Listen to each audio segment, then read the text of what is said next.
Hello, আসসালামু আলাইকুম। সবাইকে বাংলা নববর্ষের শুভেচ্ছা, শুভ নববর্ষ। আজকে পহেলা বৈশাখের প্রথম দিন, সবার স্কুল বন্ধ, সবার চাকরিও বন্ধ, যার কারণে সেই সুবাদে গ্রামের ছোটো বড় সবাই মিলে একটা টেস্ট ম্যাচের আয়োজন করা হয়।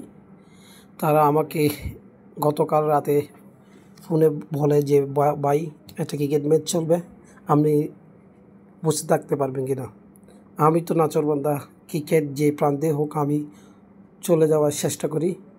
সেই সুবাদে আজকে সকাল খুব বুড়ে শহর থেকে গ্রামে চলে আসলাম শুধুমাত্র ক্রিকেট খেলবো বলে। আসলে অনেক রোদ, তারপরেও সবার ভালো লাগতেছে ক্রিকেট খেলতে।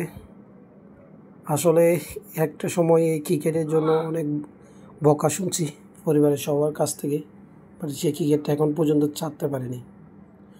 আপনারা যারা যারা ক্রিকেট খেলতে ভালোবাসেন অবশ্যই ভিডিওর কমেন্ট বক্সে জানাবেন।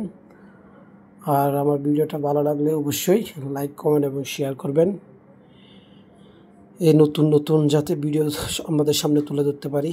আজকে এই পর্যন্ত, সবাইকে জানাই আল্লাহ হাফেজ, আসসালামু আলাইকুম।